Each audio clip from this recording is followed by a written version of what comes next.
everyone is having a great day. We are just going to be waiting a little bit, giving everybody some time to gather themselves and join us. So super excited to have everybody here with us today.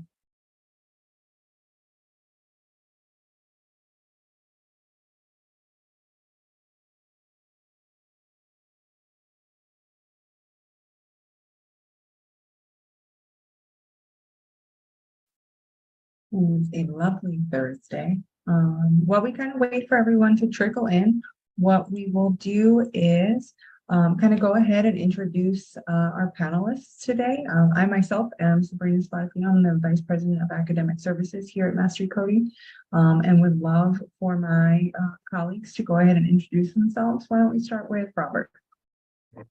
Hello, I'm Robert Rose. I'm the Associate Director at the Lionel Adult Learning Center.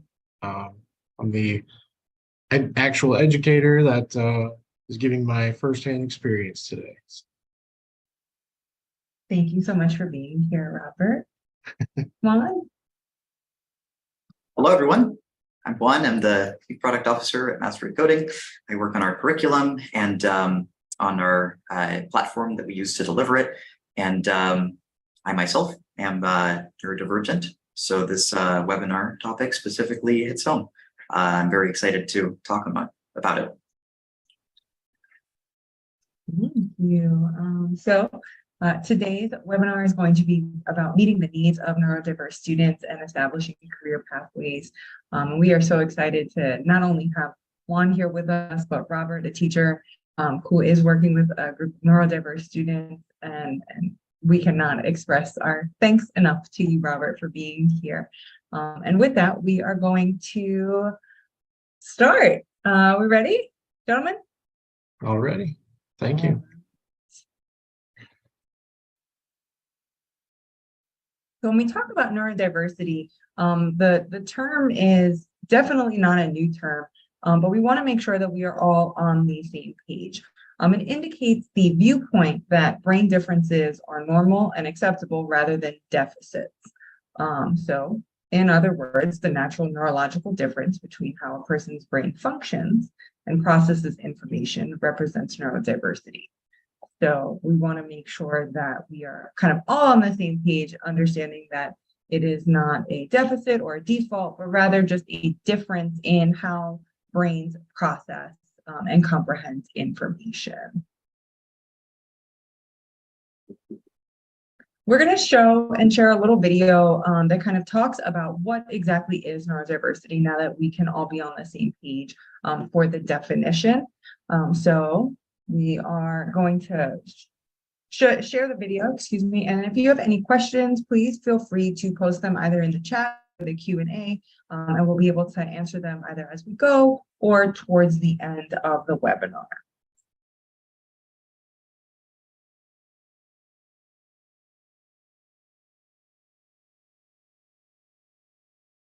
We can't hear audio.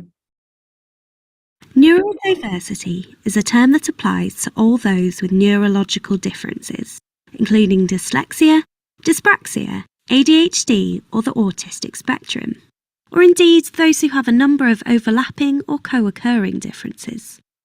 It is being used more commonly to nurture the idea that these differences are a valuable variation, an important part of human diversity, something to be celebrated rather than cured.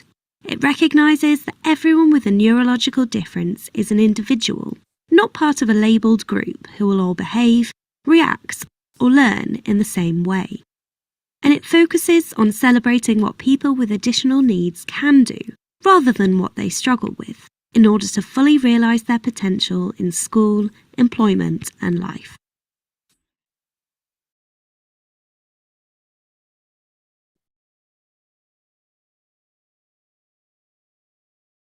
Alrighty. Going to throw it over to you now. You got it.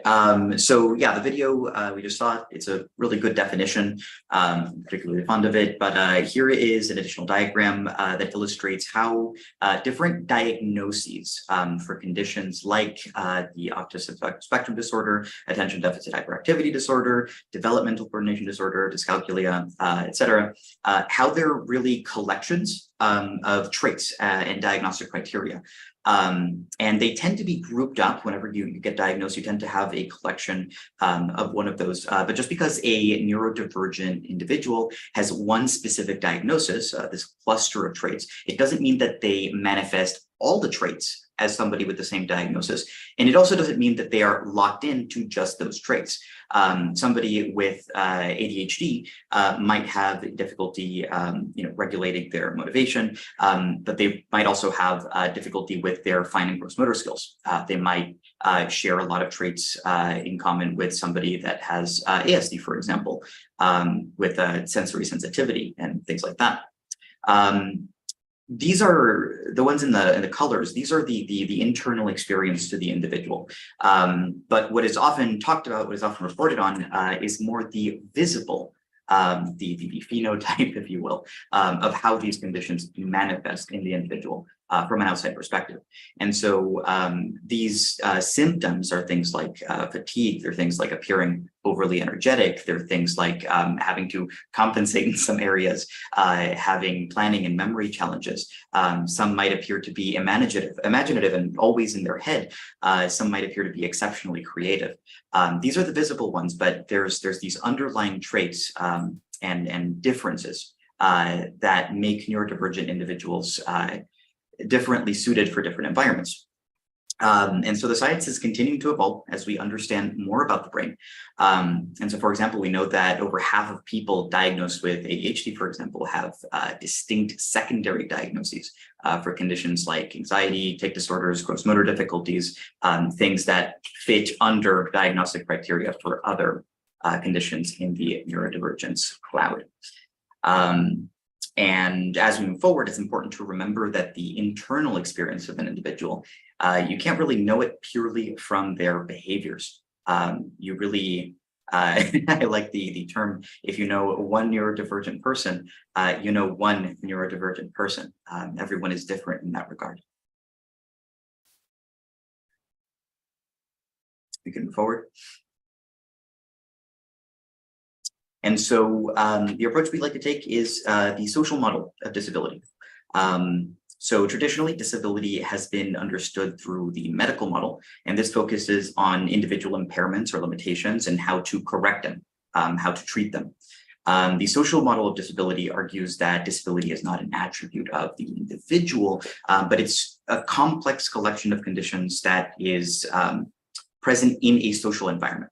So, for example, I guess, to elaborate, people are disabled not by their body or their cognitive differences, but by a society that is not built for them. So neurodiversity as a concept is an extension of this perspective. It's specifically related to the neurological and cognitive differences like autism, ADHD, dyslexia, and others. But this neurodiversity lens argues that these are not disorders to be cured, but natural variations in the human brain that we can accommodate, and we can unlock the full potential of people with them by giving them the proper accommodations.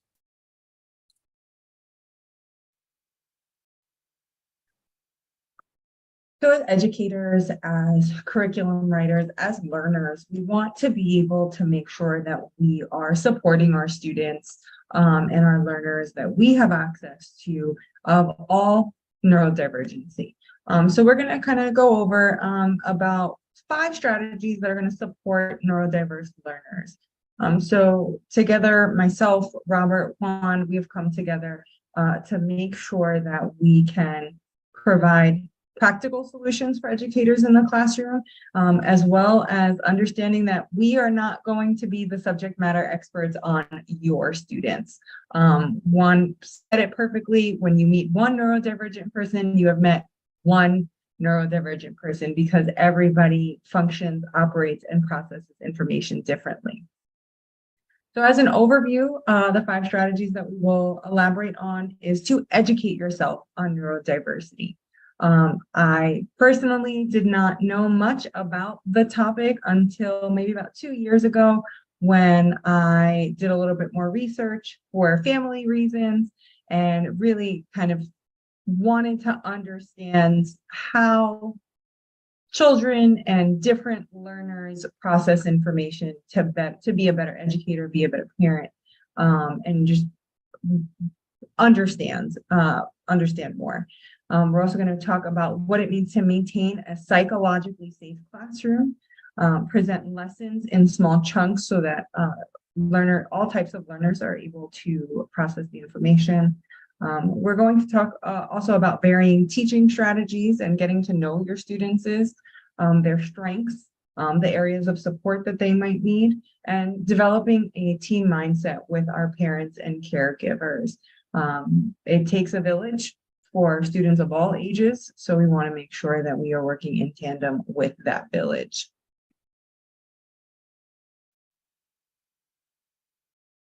So our first point is to educate yourself on neurodiversity.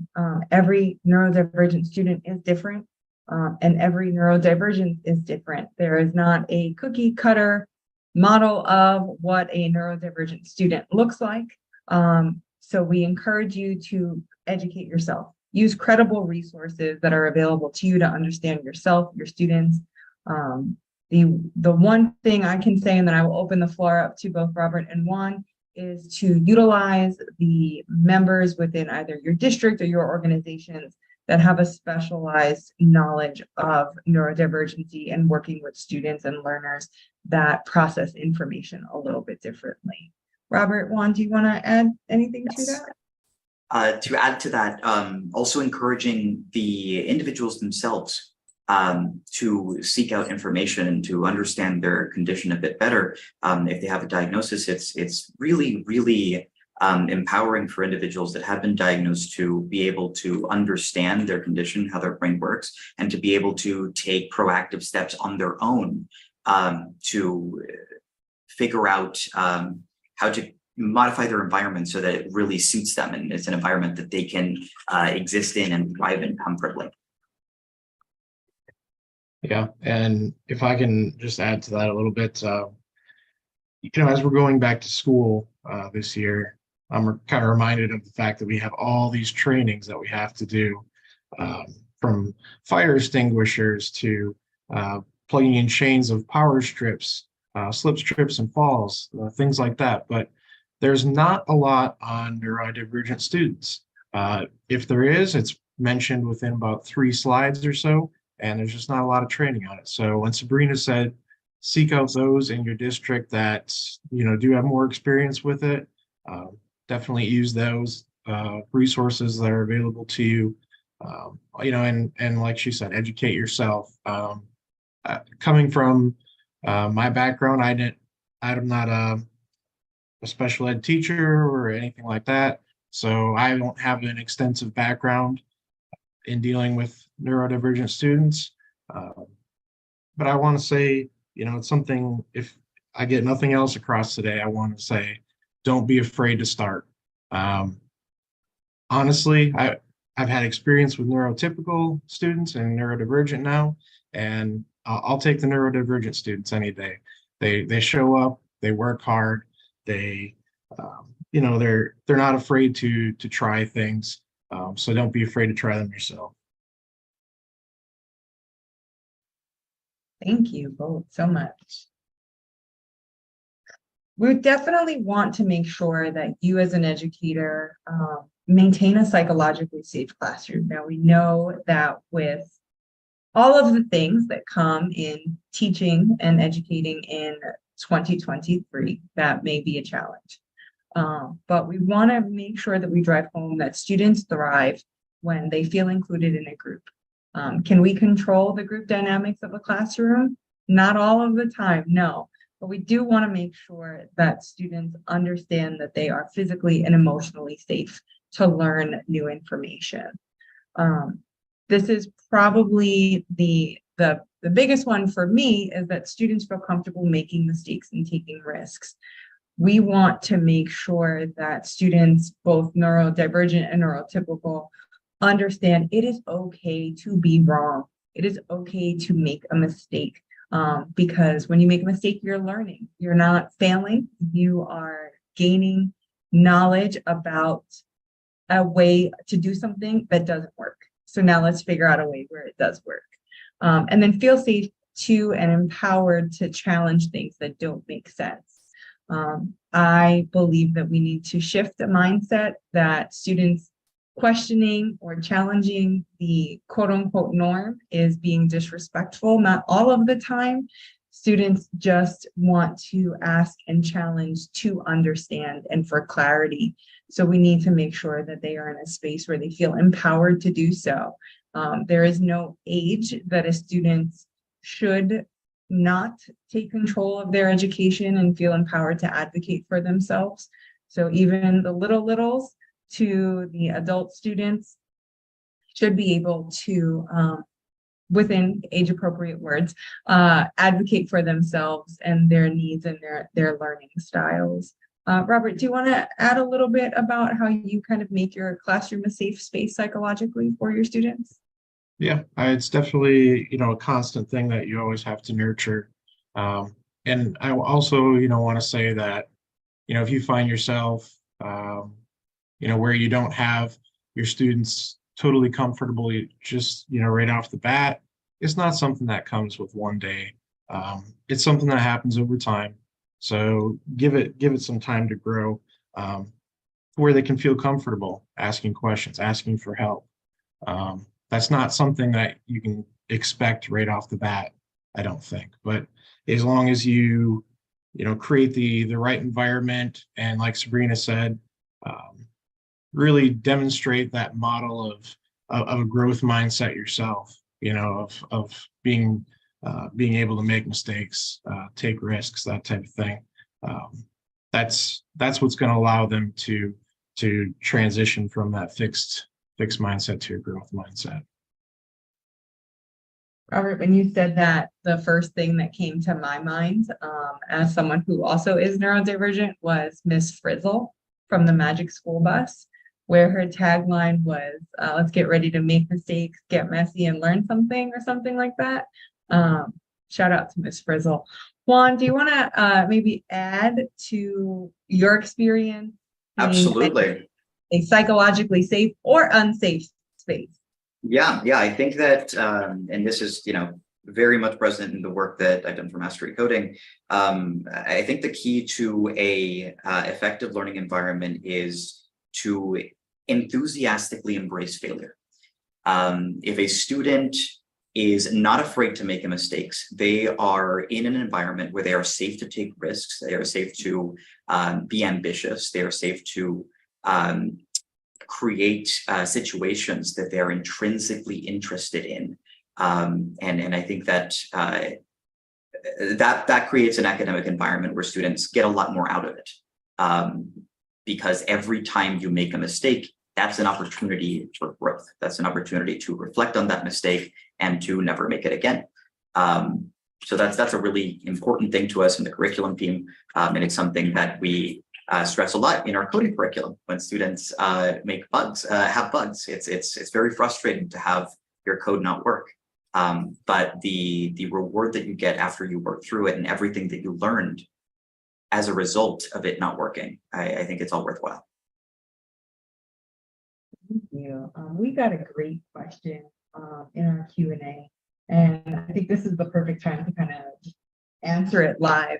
The question is, with the chaos of school starting and with the challenge of making time for one-on-one conversations with every student, how can I make sure that a student's needs don't go unheard or unserved? That is a great question. There is nothing better for an educator than the first 2 weeks of school. The energy that is going through a school building and through classrooms is so much fun. There is fear, there is nervousness, there is excitement, and man, do I miss it. But what I can say is, when students, and Robert, Juan, please feel free to jump in, but when students understand that their teacher sees them as more than just a student sitting in a classroom, a test score, they understand that they are being seen for the little human or big human that they are. Those relationships will continue to form themselves naturally. Students who do have diagnosed neurodivergency or any other different learning ability would have documentation provided by the school if it is diagnosed and the district or the organization knows of it. So encourage you to, if that documentation is available to you, to really review it and go through it and meet with the other members of the team that are set in place to support that student, so that you can make sure you are meeting all of that student's needs that are known. And then if there are students that have needs that are unknown, throughout time and throughout the start of the school year, you should be able to kind of pick up on some of those things. Robert, Juan, do you want to add to that? Besides the topics that we're going to cover in the next couple of slides, that I think partially answer the question, I think it's important to note that some of these students might not really know that they need these accommodations. It might be that the student, that is struggling in a classroom because this isn't common knowledge, because this isn't very well understood in every square. They might be in a situation where they've been told that they are lazy, or that they do not want to learn. I think it's important as an educator to approach each of these students, even if they haven't predisclosed that they have any condition, any student that's struggling, to approach it with the mindset of having a good faith assumption about the student's intentions, and having a good faith assumption about what the student would like to do, and being there for them to see how you could get them engaged in the classroom environment. I think that's a really important part of it. Yeah, and I just kind of want to reiterate what Sabrina said, allow it to happen naturally. It's not something you can force, and it's not something that all needs to be done over the first week or two of classes either. It's something that's going to be it's a conscious decision that I think you have to make every day, and allow it to grow naturally. Great question. And if we have any educators in the space, feel free to post your responses or your take into the Q&A area, and we'll be able to share that as well. Moving on to other ways to support neurodivergent students is presenting lessons and materials in small chunks. We know that with the increase of so many demands, that are placed on teachers, not everything can always be done. But if you are able to, definitely utilize shorter lessons, frequent breaks, to ensure comprehension, and kind of just checking in with the students, making sure that they get what's being taught.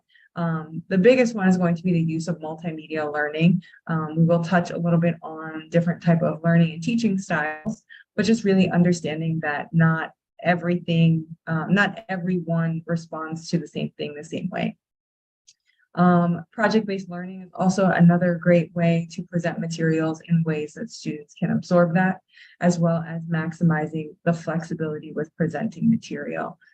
We know that there are some institutions that allow for significant flexibility with how their material is presented, and other institutions where flexibility maybe is not as available to them. So only your students, only your classrooms.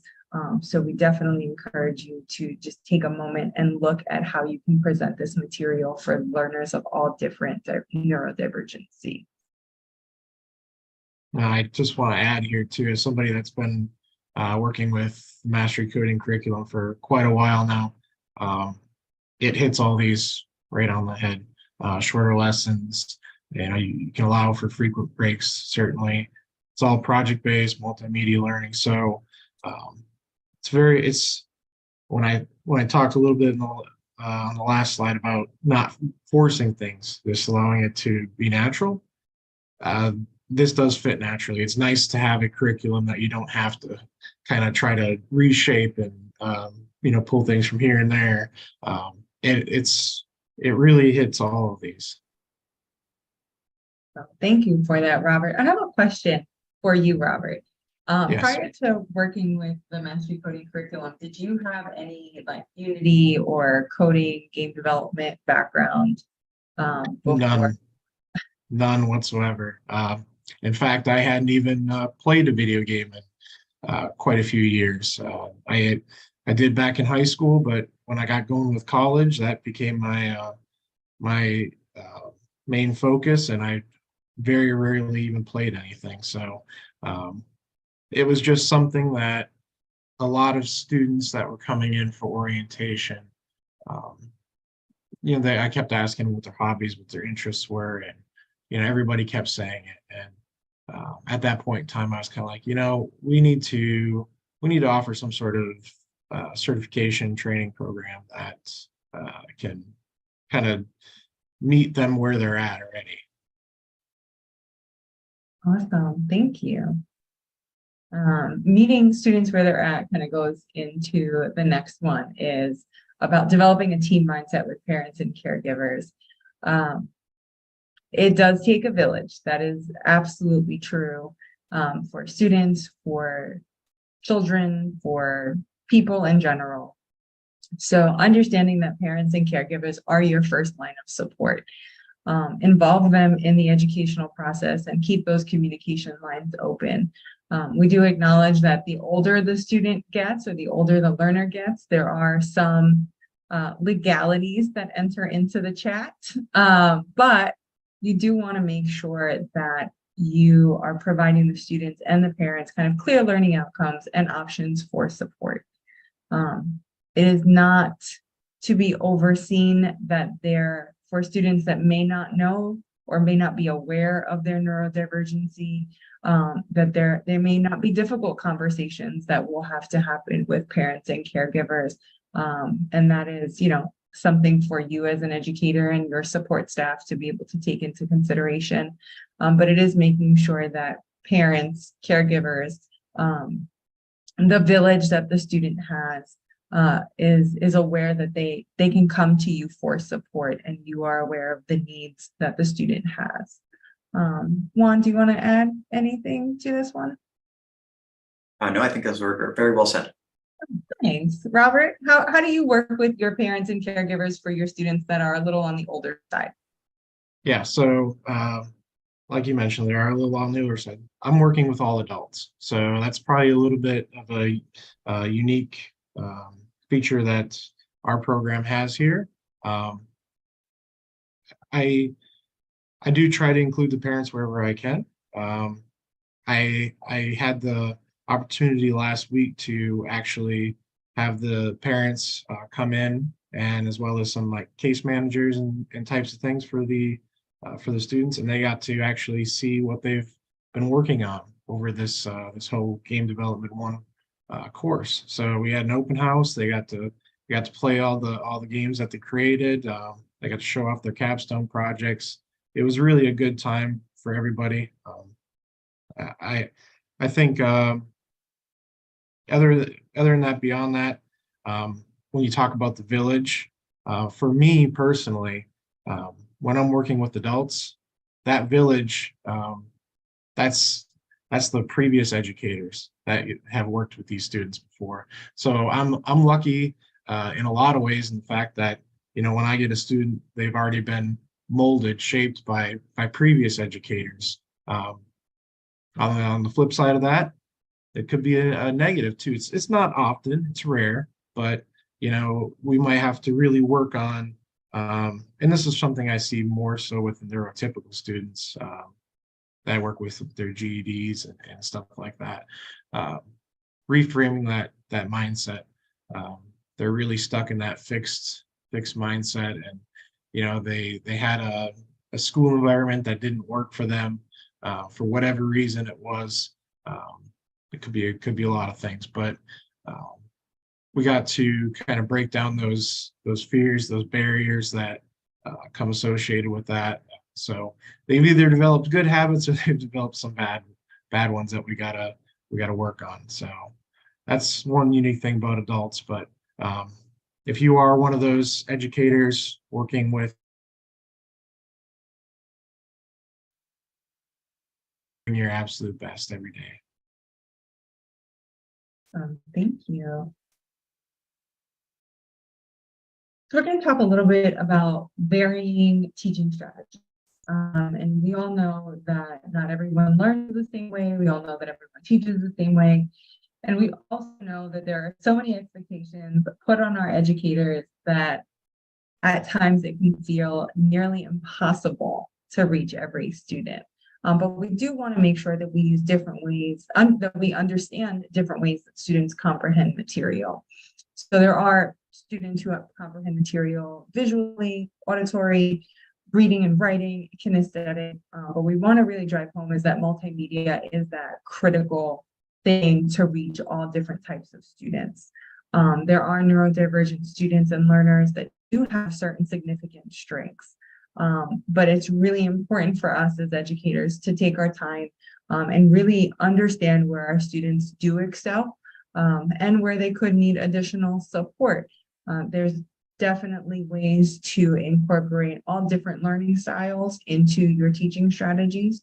But we do acknowledge that there's a set time limit for classroom teaching. We'll definitely make sure to be able to understand how your students comprehend material. So there is a question in the chat, and the question is, any avoidable mistakes you've made or seen educators make when working with neurodivergent students or in approaching the topic? I can give you a laundry list, but I'll let Robert and Juan answer that question first. For me, one big one is just don't fall into the typical things that you hear from society, some of the old and outdated types of things. A lot of people, when they hear what I've been doing, they say, "Oh, it must be very hard to work with those students," and I couldn't disagree more. It's just different. But it's very rewarding. It's not hard. It's great. So, like I had mentioned earlier, in a society, especially I think post-pandemic, there's just a lot of apathy and whatnot with neurotypical students. That for me, it's been a breath of fresh air. Working with some neurodivergent students, it's been great. Yeah, I think the one I see a lot is assuming intention. Neurodivergent folks tend to have a different way of communicating, tend to have a different way of expressing certain things, and this varies depending on what collection of traits they have. But for example, individuals with autism spectrum disorder tend to favor object-first language, where they like to talk about subjects, topics, rather than person-first language in relation. In a neurotypical environment, that can come across as rude, or it can come across as not interested in social collaboration. But there is no harmful intention a lot of times behind these things. To an ADHD individual, speaking as an ADHD individual myself with auditory processing disorder, if there is a broadcast lecture and this student does not appear to be getting any of the material, it's not because they are uninterested in the topic. It's not because they are, uninterested in you personally as the lecturer. It may just be because they do not have control over what stimulus they pay attention to. And it may be that there is a larger stimulus. It may be that they need to retain the information in a different way. And I think that a lot of the behavioral conflict with neurodivergent students in a school setting can be avoided with a more open-minded approach to their intentions and to their situation. Absolutely. I can say that mistakes that I've seen as an educator, both in the classroom and as part of a village to a student, is thinking that neurodivergency is the worst news that you can get. When presented with the idea that a student can be neurodivergent, your head and your mind starts to kind of spiral into worst case scenarios a lot, without acknowledging that it is truly just a different way that their brain functions. So just, being on both sides of the table where those difficult conversations have to be had with either parents or teachers, just acknowledging that it is just a new challenge that as part of a village you are to face. And it is not a worst case scenario thing. So being able to be there as support for either other teachers or parents or school administrators to work through that initial, I don't want to say sticker shock, but that's pretty much what it is when a student is first diagnosed neurodivergent without a full understanding. So we go back to the educate yourself, because you can think it is the worst thing that could possibly happen. But as you continue to educate yourself, you just realize it is a different way of brain processing. Thank you for that question. And I'd like to add on top of this slide, the different ways that students comprehend material, that's one part of it, but also the solution to include multimedia in the classroom. This has advantages that exceed that of just targeting different types of learners. When students have information, the same topics exposed to them through different senses, the way that the brain encodes that information is reinforced with each new sense that represents that same topic. And so that topic, it is much easier to retain that information, to be able to recall that information in the future, the more senses are involved in the learning of that topic. So something like a video-based curriculum that has auditory, has subtitles, has an additional document under the video that summarizes the content that the students looked at and requires the students to participate in a sort of challenge or a sort of hands-on activity that reinforces the topics learned in the lesson. That's the golden standard of what a lesson could be, to really make sure that that information is encoded. Thank you. Speaking of coding and neurodiverse learners. Could I actually take the slide? Sure. Yeah, let me take that slide. There we go. All right, because I have some animations here. So these are my slides. Thank you everyone for coming. And let me get on my speaker notes. So yes, let's talk about coding and neurodiverse learners.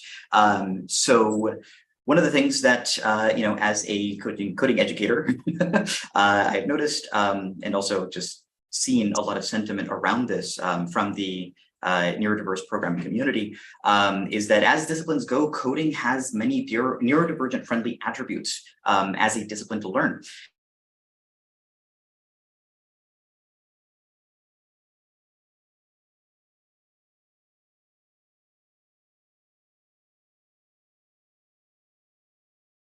I don't know if we may have lost one.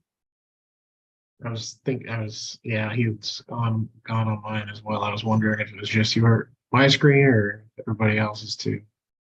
Yeah, I wasn't sure if it was my internet, because it does that sometimes. Experience. There we go.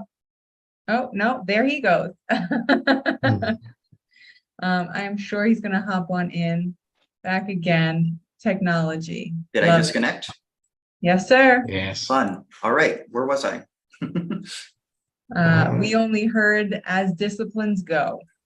Okay. So as disciplines go, let's go back a couple.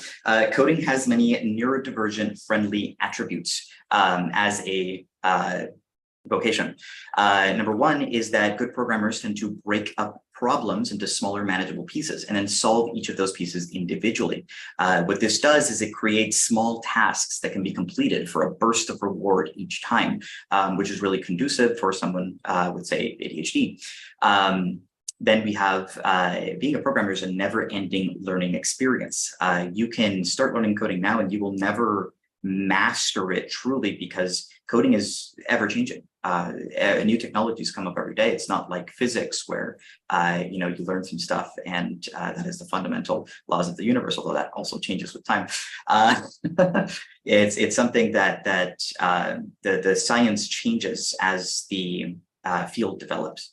So you have to keep learning. So somebody that is particularly interested in programming, and that is what they want to spend their time on, can continue to spend time on the topic and continue to get better without ever scraping past the surface of the field. And even if programming itself, even if writing code is not particularly interesting to a neurodivergent individual, computer code is a medium that can be used to create anything that a computer is capable of doing, which allows for a lot of self-expression, which is huge to get that intrinsic interest. And working on a software project tends to, as far as things that you can work on, software projects give you a lot of freedom and autonomy in where you work, how you work, the environment around you, because the only constant is really that you need to have a computer and a strong internet connection. Many neurodivergent people in the workforce struggle more with the work environment, schedules, routines, and the socially imposed rules in the office than with the work that they do itself. And so working on software, it really allows for a greater variety of work environments. And it allows for a lot more autonomy in that work environment. And the last one is that computers are explicit and literal. A computer doesn't make assumptions. It doesn't do anything that you don't explicitly tell it to do. There are no unwritten rules in that space. Everything is accessible through clear documentation that you can review. And I'm going to talk a little bit more about why that's important. They're also very organized and consistent. In a virtual environment like this emulates the level of order that some flavors of neurodivergent folks crave. So I can talk on two of these conditions and how they approach coding. But the first one is ADHD. ADHD is an exceptionally poorly named condition. The name attention deficit hyperactive disorder implies that individuals with ADHD have a deficit in attention. But ADHD is actually an inability to regulate that attention. Many people with ADHD will tell you having ADHD is paying too much attention, but not to the things that you're supposed to pay attention to. In the ADHD brain, the frontal lobe, which is responsible for your conscious thought, you can think of it as the executive that's giving orders to different parts of the brain. It has a hard time getting the workers, the temporal lobe, the occipital lobe, to comply with its initiatives. And so instead, outside factors that create natural stimulus, they're always going to take priority over whatever the frontal lobe knows it's supposed to be focusing on. This isn't something that an individual has a ton of control over because of that communication not being as strong. So when something is intrinsically interesting to an ADHD person, when they get a hyperfixation, suddenly they have no trouble getting their brain to cooperate. Now, all they can think about is that thing that they are intrinsically motivated by, because in that context, they have no trouble getting their brain to do what they want. And so the criteria for what an ADHD person can typically focus on has the following characteristics. It has to be novel. It has to be, or it can be intense. So like if something is loud or bright or funny, it can be intrinsically rewarding, where you feel accomplished after participating in it. And so because of this, ADHD individuals are more prone to activities that meet these characteristics. Some of these can be negative activities. They can be impulsive or risky behavior because they fulfill these characteristics. The gambling industry preys on people with ADHD diagnosis because of this reason. There's also why ADHD people will procrastinate, because that burst of adrenaline that you get before a deadline is due will allow you to get anything done, but then it becomes a crutch that you end up relying on, and that's not healthy because you're constantly putting yourself in stressful situations. It's also why people with ADHD tend to gravitate to video games. Video games have that reward loop. They give you that novel experience. They have colors, they have noises, they have sounds that reward you when you create things. These are all things that make them very appealing, but programming actually fulfills all of these as well. If you're a programmer, you encounter novel problems on a daily basis. As a programmer, you can create whatever sort of environment you want. And many times the problems that you tackle are intense in the level of intellectual focus that you have to dedicate to them. And it also is intrinsically rewarding. You're constantly problem solving and solving these little things that form together to create something that is brand new that people can interact with across the world, because software is so easily transmittable. So it's a particularly good union. And then my second slide is ASD. So that's a autistic spectrum disorder. So ASD is a wide spectrum, and we're still working on understanding it. So at the risk of generalization, I think it's safe to say, from looking at the diagnostic criteria of ASD, that autistic individuals often manifest the following traits, and that is attention to detail, literal thinking, a preference for structure in environments and tasks, a desire for autonomy over their schedule and behavior, and a tendency to, oops, I got attention to detail twice. But let's pretend that let's just ignore that one. So the attention to detail, this is particularly good for coding because you notice more bugs when you pay attention to the minute details, things like syntax, things like missing semicolons, things like things being explicitly defined in a way that makes sense to the computer, but you might assume some things about it. Literal thinking, computers don't make assumptions. You don't have to guess what a computer is thinking. The computer will tell you exactly what it's thinking and why, and you can see all the thoughts that the computer had to get to the place where it's at. A structured environment. Computers are naturally structured environments. There are folders, there are directories, there are commands. All of these have very clear and documented rules that you can look up. And then instead of attention to detail, I wanted to talk about developing a strong interest in a specific topic. If you develop a strong interest, you can use coding to manifest that interest into something that people can engage with. And if programming is your interest, well, then you can continue to learn to program and make yourself very marketable in the job industry, because you don't have any trouble continuing to get better at it over time. And then there's the desire for autonomy. Coding and learning to code is largely a personal journey. And as far as career disciplines go, going into software is one of those industries that gives you a lot of control over your work environment and over the way that you get your work done. And that's my second slide. You can take it over again. Thanks, Juan. And what we're going to do now is we're going to shift into a little bit of what Robert is doing. So Robert is using our Game Development 1 and 2 program. So Robert, I will allow you to say your own words. Well, yes, my quote here, I have found that these students have a different perspective, but it's one that's uniquely suited to the nuances of programming, in my opinion.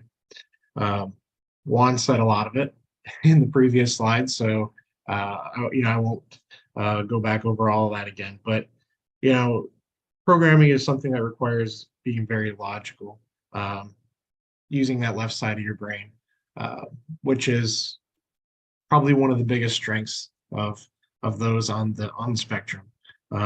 So it's predictable. It's something that's it's not very ambiguous. So I think that's something that neurodivergent students crave, and they really respond well to. We have Juan and Robert. I don't believe y'all have seen this yet. We actually took a little trip over to Robert's classroom not too long ago. So we're going to share what is like a day in the life at the Lima Adult Learning Center.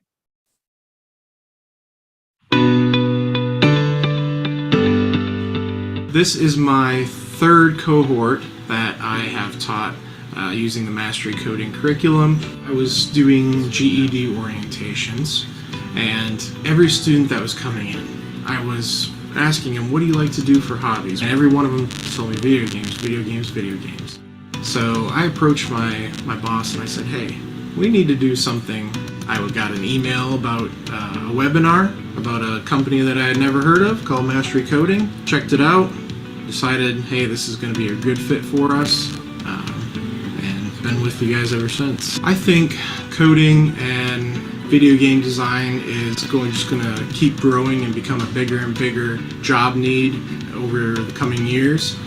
So it's important that we actually prepare our students for the jobs of that are going to be available to them.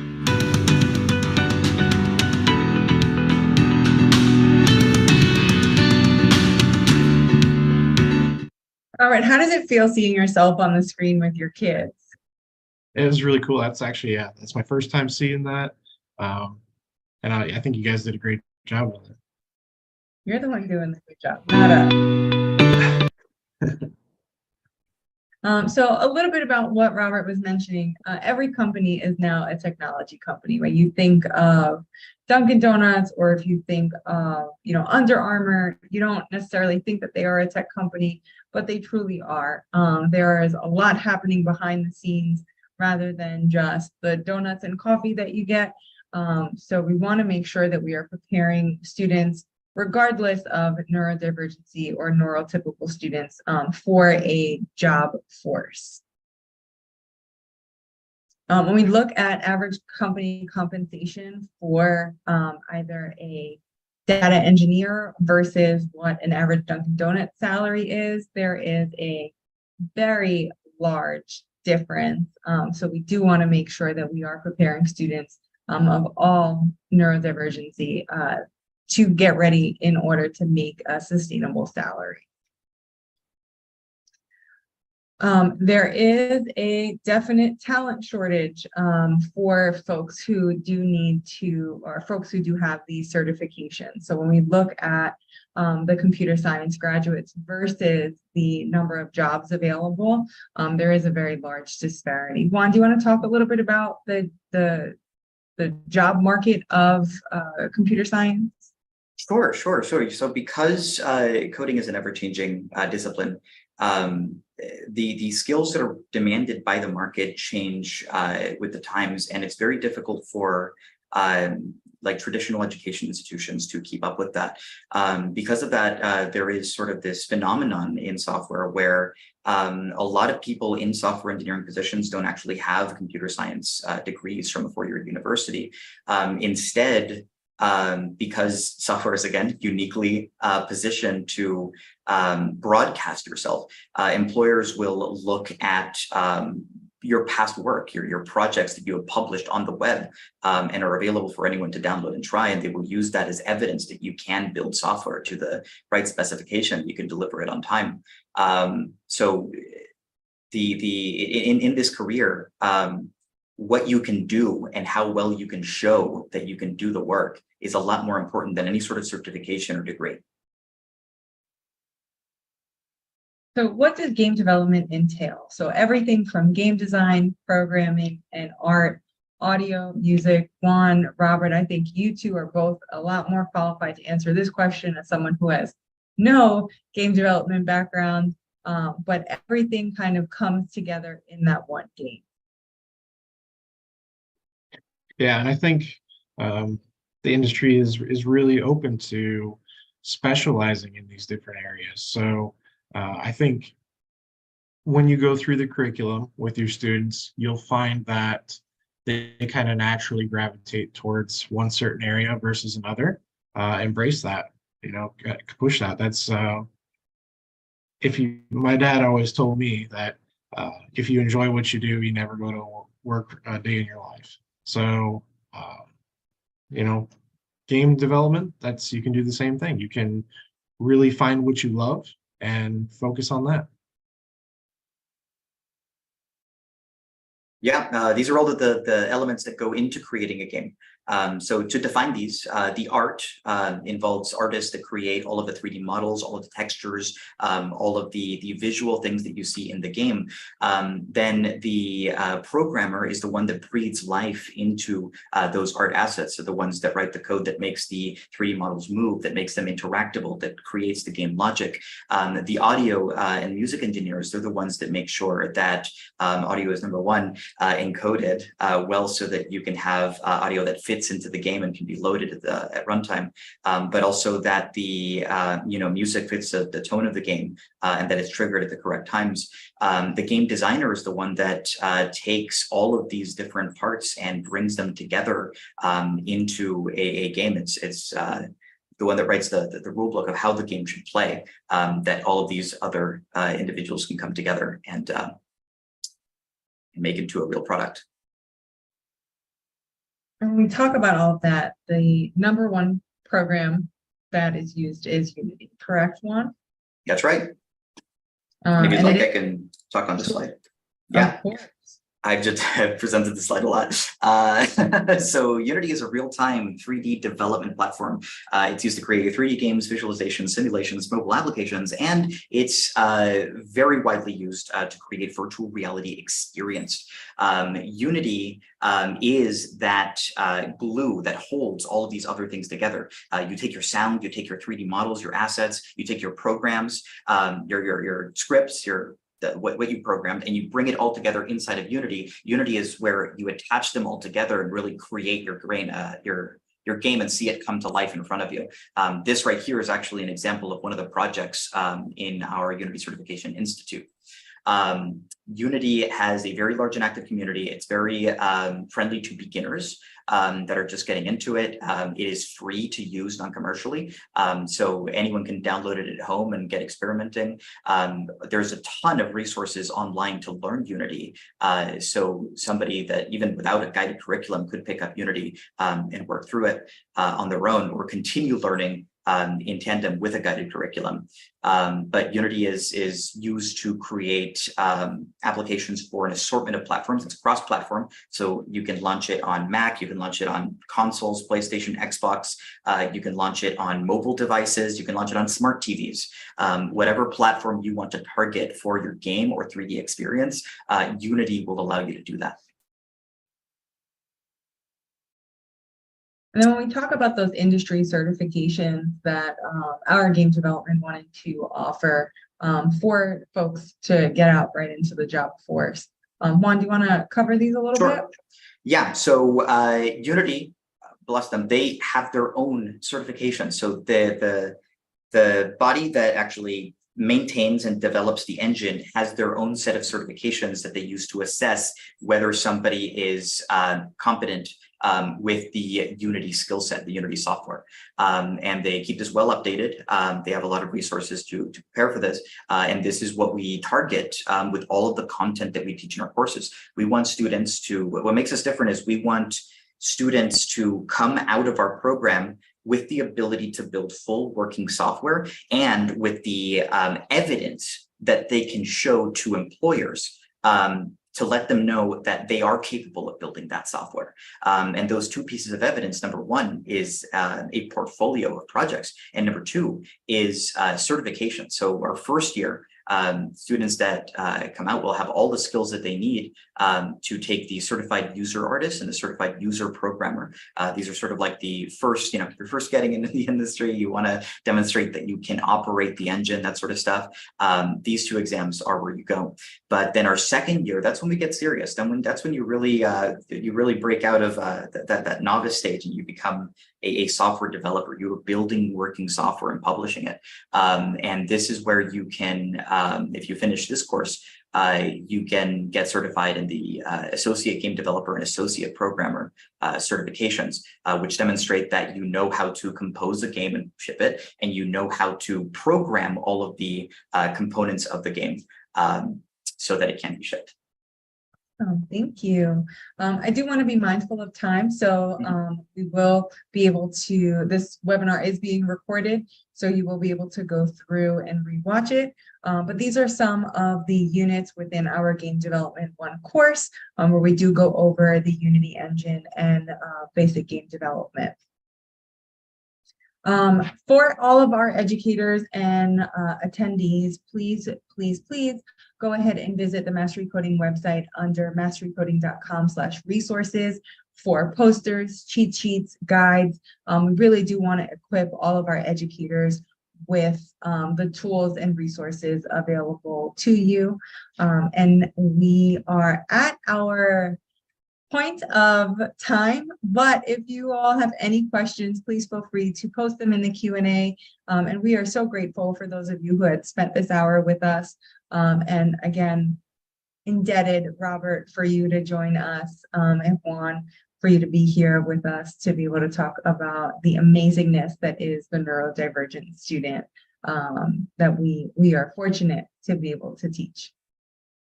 Thank you for having me. It's been great. Welcome back, Juan.